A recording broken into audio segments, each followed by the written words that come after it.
perfect grocery store makeup.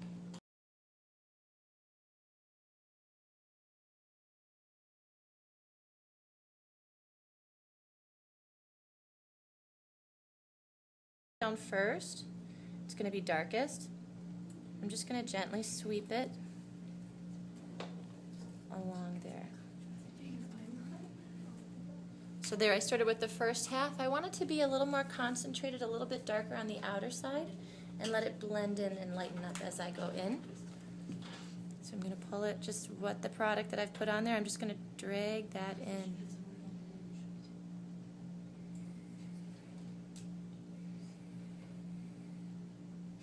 I've done this a couple of times, so I'm going to make it look easy. A couple. It's just your warm.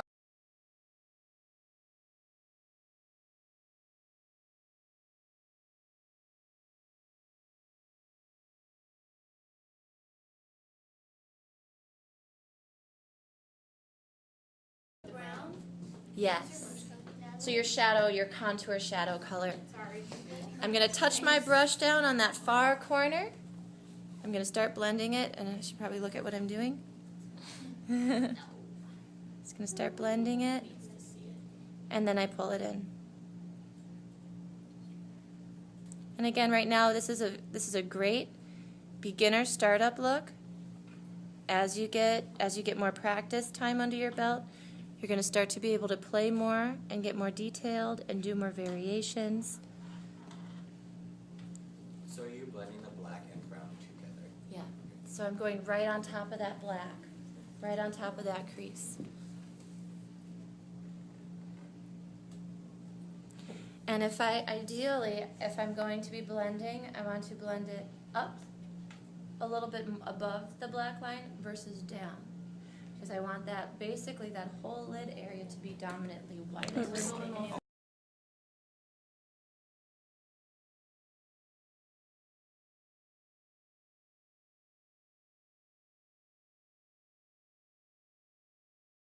Pencils are typically easiest for if you're first starting, and it doesn't have to be super duper perfect either, because again, it's going to be from a distance, and the lashes are for the most part going to cover up that dark line. But you know, if you do pay the attention to detail, it's going to show. You know, it will make that difference. How And high? how high? How you mean like how thick of a line? Start as small as you can. Start as small as is comfortable, because again, there's that philosophy of you can build it up. Don't go too nuts. All you need is really just a strip. Depends on the look you want. You can also go thicker to the outside edge and get a little bit more of a winged look. There's play there. But for now, to start in a basic sense, as long as you've got just a nice black line across the top, just a simple one. And I am going to go out a little bit further beyond the corner of her eye to connect it up a little bit more to where I started the crease.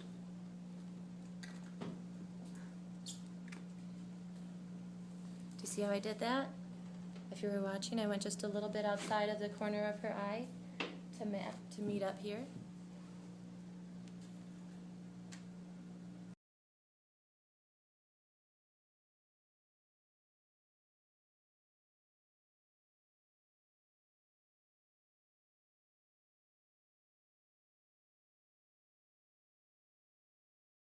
Usually, I'll tell you what I prefer. You play with that. If it doesn't work for you, figure something else out. This is after I've gone through several different methods that I prefer, and I've found one that I am married to now. Because I have the detail skills and everything. They do have some applicators that you can use. I mean, try the tweezers, see how that feels, and you'll save yourself hopefully a little bit of time. I grab the lash at the base, or the band, that strip that they're all connected to, and I peel it off from there. These are all looped onto that band, all the little hairs. So if you grab the hairs, you can rip them off, strip them off that band, if that makes sense. So I always grab the lash with my tweezers at the band when I remove it. And I get it in my fingers. And I usually hold on to the hair part with my fingers because this has a little bit of stickum on it, and it just makes it a little bit easier. Then what I do, go ahead and keep your eyes open, actually. I'm just going to rest this on her eye. And these really aren't, these are not as drama as you could go, but these will be great for, I think, the girls. Just not the boys. Well, it depends what they'll be performing for. That'll be a different type of problem. So, so I just rested the eyelash on her natural lashes. I'm not gluing it on right now. What I'm doing is I'm measuring it to see if it fits her eye. Okay? And what I think I'm going to do is probably trim just a little bit off the outer corner, because you see how it goes a little bit past that outer corner and makes it look a little bit droopy? A little bit until I get a little bit of a bubble on the top, or the tip. And I gently run my lash on top of that. Bless you. Yeah, bless you over there. Woo. So you're holding it the lashes then when you I'm holding the lash band down, the glue goes up. Because if we reverse that equation, we've got gravity working against us and could very easily have a very, very overly sticky eyelash, and that wouldn't be a happy time for anybody. And then I just want to make sure that I've got a nice even thin strip of glue all the way across. I tend to make sure that I've got a good amount on either corner, because those little corners like to lift. So that's one thing to look out for. It's always good to have some extra glue on hand in case the lashes start to lift off at the corners. Go ahead and look straight ahead. I find that it's absolutely easiest to put lashes on when my eyes are at least a little bit open, because my eyes aren't normally closed, and your skin will change. If you put your lash on, obviously you personally can't really put your lashes on when your eyes are closed, and that's a good thing. Because if you do it that way and then open your eye, it'll feel a little bit awkward as the skin will stretch around your eye shape as it opens and closes. So I like to put it on. I'm going to have you follow my finger. Right about there's perfect. Just go ahead and hold it as best you can. And I'm going to do kind of a dive in. Up and down, up and over.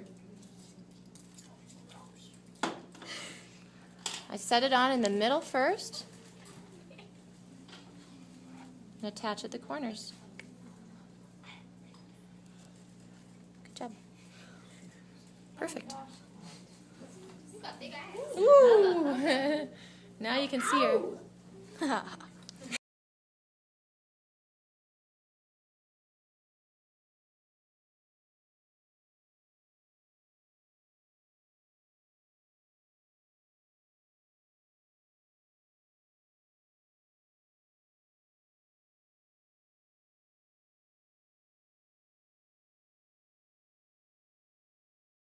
Okay, sure. So I start with exfoliating. There's a couple of different ways that I do. If I'm limited, I'll use a washcloth, terry cloth, hot water, steam my face, warm it up, and then rub. You can use that with a cleanser. You don't necessarily have to if you don't wear a lot of makeup. Just that enough to cleanse. If you have a light exfoliant, something with an abrasive agent, something that's kind of rough or coarse, you can put that with the washcloth or use it just with your hands. If you have a lot of dry, rough, flaky skin or dry skin issues, go with a more coarse exfoliant and use a hot washcloth together. You can even put a little bit in there and then little circles on your face. And concentrate on places where you want to slough off any rough or patchy dry skin. Does that make sense? What that does is it's going to clean your face but also smooth it. It's going to, if you've ever put, say, foundation on, you're like, oh gosh, now I see how my skin's so dry here, or on my nose, or under here, or wherever. It's going to help minimize that as much as possible. Tweak the color at all, lighten it or darken it. Hopefully you're choosing a color that is pretty close to your skin tone. This is the concealer. And for when you're looking for a good concealer color for yourself, I'd say pick something. You could pick one to match your skin tone for everyday makeup, but for something like this, I'd go a little bit lighter. Ideally, what I usually do is I buy one that's a little bit lighter. Under the eyes, I'm just going to paint it on the sides of the nose. Even a little bit right there. So pretty. A little soul patch. Exactly. Don't forget the soul patch. And then I just blend it from there. I blend it, I keep it focused on there, and the points that I touch down on, and then I spread it out from those points. Because usually around this part of our face, our skin for the most part is pretty even, pretty dependable, pretty reliable. It's just this inner part that needs the most help typically. I mean, if you've got a big whopper or something, obviously spend a little time with that one. But if you use this kind of brush, I just buff it in. And I like the fluffy brush because they're not as aggressive with moving the product. They kind of let it sit where it lies and you just buff it out.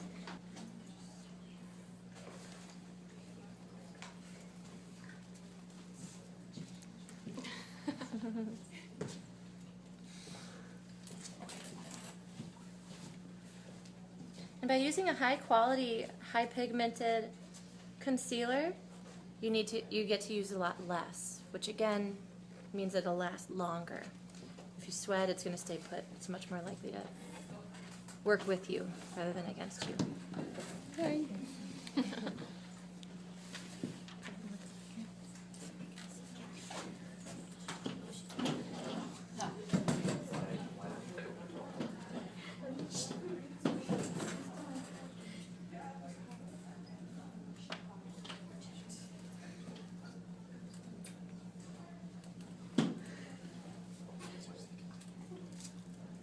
Does that make sense, everybody? Okay. Concealer was a little tiny bit lighter, so rather than worrying about it in that moment, I'm just going to correct it however I want with the powder. So you actually have a ton of options and variations and control. But yes, I don't necessarily, again, color match all the way through. Okay. I'm always kind of adjusting with undertones and shades, but that's, I mean, a little more involved than everybody needs to worry about. But yeah, gotta Just when I'm telling them what to buy and what to do, it'll help direct. Yeah, and you know, it's hard to try to get everything covered and everything perfect, you know, in one shot. So I mean, it's ambitious. We'll definitely do our best with that. But really, it takes time and practice and just getting your hands dirty with the process and taking some information, some tips, and then running with it. And exploring, and of course, making mistakes. That just looks a little more soft and natural, you know? So I just kind of balance it out a few different ways, actually. And again, I'm focusing in the center of the face with the powder, because that needs the most coverage usually. And then I'll just kind of swirl around a little bit of a darker shade on the frame of the face. I like that. That's good. Made you smile. It helps. Different face colors and tones that I've got here on my palette. This one here I actually use as a highlighter. It's pretty much lighter than almost any skin tone. So I use that as a highlighter to brighten certain areas. This is a lot closer to her natural skin tone, so I'm focusing on using this, and what I'm really doing is I'm mixing colors like an artist would. You know, for if you're, oh, that's not quite the right shade of blue for my sky, I'm tweaking it. So what I'm really focusing on doing when I look at her is getting that brightened middle of the face, and then what I'm going to go do, and also I'm using that brush to get more coverage. Then what I'm going to do is I'm going to go down to a fluffier brush to get lighter coverage because she doesn't need as much color correcting on the outside of her face. And I'm going to go with a color that's a shade that's a little bit warmer or a little bit deeper. Not crazy. I mean, if you look from there to there, it's probably hard to tell a difference even from here to there. But it's subtle, and it's just that above and beyond attention to detail that I personally really like. And it makes a difference when people see your face, but they don't understand why. And it's kind of sneaky, but it's kind of that trade secret kind of territory. Otherwise, an easier option is to do a somewhat lighter color on your whole face, and then you can just go in and contour with some blush or some contouring powder or bronzer or whatever you like. And I'm just going to dust that around. Does that make sense? What I did? Okay. I work on start small and think in terms of dashes. No, that's probably too light.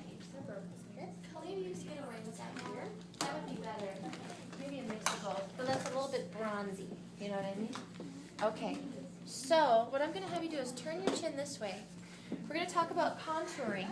I'm going to take my brush and I'm going to bury it pretty much right in her sideburn. Right there. Sideburns and soul patches. Or right where her hairline starts, right by the crease of that in her ear. I'm going to start there, and then I'm just going to, now this is a technique that I'm doing that is going to be helpful for you girls if you try. I'm doing just a little back and forth dash. Can you give me a sideburns? Heck yeah, brother. Heck yes, brother, get up here. We'll give you a Hulk stash. Can you see what I just did there? And how that's creating a shadow on her face? It's almost probably so natural or subtle that it looks like it's supposed to be there. So basically, the other side of her face would look Turn almost straight flat ahead. and weird. Maybe that would be a good contrast. Can I see? Wait, yeah, my hair over here. This is the same one that. Now be careful when you're. Right now, what I'm doing is I'm contouring a chin bone for her, or a jawline, I should say. Now be careful not to just put on a 5 o'clock shadow. Keep it underneath because we want it to go intuitively where a shadow would go, which would be right underneath here. Okay, and I do take it up. Follow that jawline all the way behind the ear. I know it seems weird, but you just wait till we get it up together and dance and be so cool. Okay. So we've got that. Sometimes I'll go in just a little bit at the temples.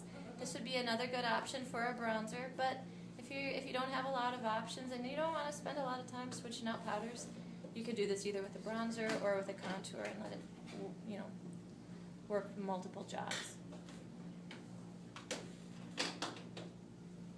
The main focus that I go for when I contour or I put on the face makeup is that I want to brighten through here and I want a soft, warm frame around the face.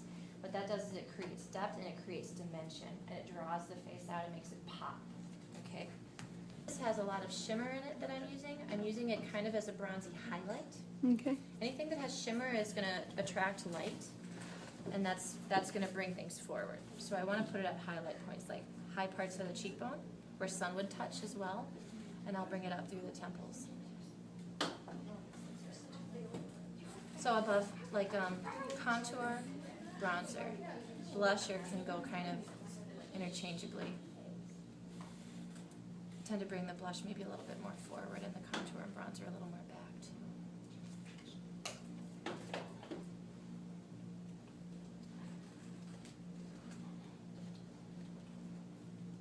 So I'm going to take this highlighting color, this really light color, remember? I'm going to wiggle my brush in there. I'm going to pop a little bit of highlight right on that top part of her cheekbone, and I'm actually going to drag it all the way back to the hairline. So this kind of like, think superhero mask.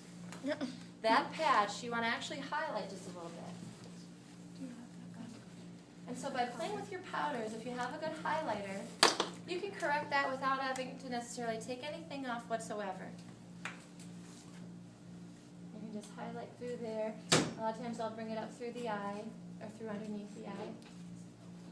You could even take a little bit of shimmer that I usually use very sparingly. I know how fun it is, but trust me. And even pop a little bit of shimmer on there. And that's just another technique of color correcting, is going in with a different color to kind of counterbalance that. Higher, sometimes a little bit more in if you've got the apple cheeks. But for now, a good general rule of thumb is I just touch it on a little bit in front of the bronzer and contouring. Okay? And when I do my blush, I dab it on. I give it the little shake so it's not too much. And then when I touch my brush to it, I do just a little twist too. You don't have to do that, but it just does a little bit more even. And if you've noticed, I've used the same brush for these. It's like a medium-sized brush. It's not so small for the eye. It's not. So we start with contour, bronzer if you want it. You don't always need it, but it's an option for you if you use it. Blush through here, and highlight stacked on top, at the top of your cheekbone. Okay? You could do just contour, highlight, blush, contour, bronzer, highlight. You could take out one or the other for blush or bronzer. You look, it's so pretty. Did you do the other side? Yep. Some other areas or options for highlighting if you want to go in with that extra light powder are over the eyebrows, down the nose, through here, under the eyes, kind of through focusing on that T-zone center of the face area. Then we're going to talk brows. And you can do that with just a light, a really bright. So I'm gonna go in with my brush, which in some cases would be your pencil. I'm gonna start at the inner corner of the brow towards the bottom. Now I don't wanna make the brow any bigger than it is, but I wanna start at the bottom of where the hair is.